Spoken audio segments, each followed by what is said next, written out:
Imagine a city so corrupt, so steeped in sin, that its destruction was sealed by fire, raining from the heavens. This is the story of Sodom and Gomorrah.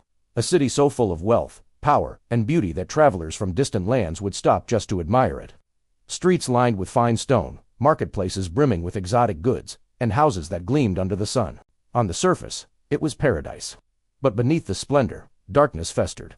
The innocent cried for justice, and the wicked thrived on cruelty. This city and its twin would face a destruction so absolute, no stone would be left upon another. This is the story of Sodom and Gomorrah. Long ago, in the fertile valley near the Jordan River, Sodom and Gomorrah stood like jewels of civilization. They were admired, envied, and feared. Yet while their walls shimmered with wealth, their hearts were cold. Greed, pride, and violence ruled. Strangers were shunned, the weak oppressed, and evil was celebrated openly. The cries of the innocent reached heaven, and God's eyes were upon them, heavy with grief. Meanwhile, Abraham, a man of faith, sat quietly outside his tent in Mamre. The desert sun was high, and the air shimmered with heat. Suddenly, 3 figures appeared. Abraham bowed deeply, his heart filled with reverence. One was the Lord himself, taking human form, accompanied by angels.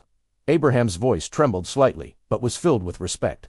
"My Lord, please rest, wash your feet, and let me prepare a meal for you," he said. As Abraham served them bread, the Lord spoke. "The outcry against Sodom and Gomorrah is great. Their sin is exceedingly grave. I must go down and see if what they have done is as terrible as reported." Abraham's heart raced. He dared to ask the unthinkable. "Will you sweep away the righteous with the wicked? Suppose there are 50 righteous in the city, will you spare it?" God replied, "For their sake, I will not destroy it." Again, Abraham pleaded.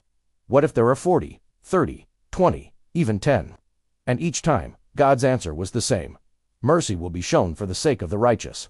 This dialogue lasted hours, a profound dance between divine justice and human compassion, a lesson in the balance of judgment and mercy.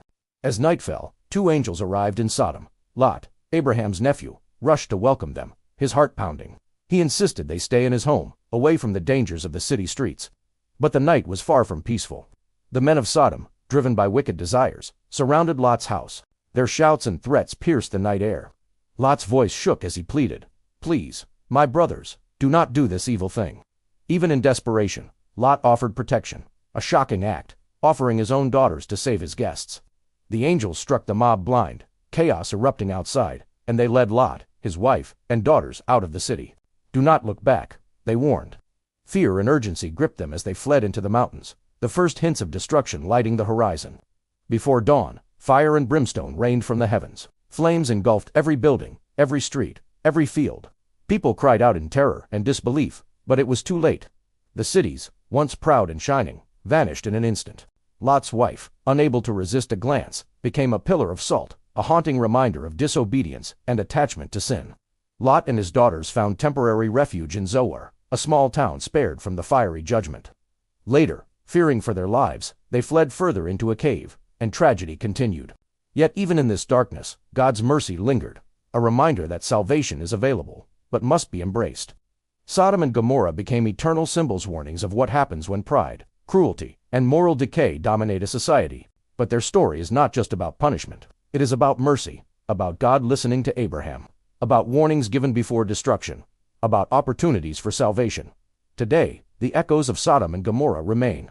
Nations rise and fall, cities grow rich and powerful. Corruption, arrogance, and moral decay continue. Luxury is celebrated while justice falters. Pride masquerades as confidence. The cries of the innocent still demand attention.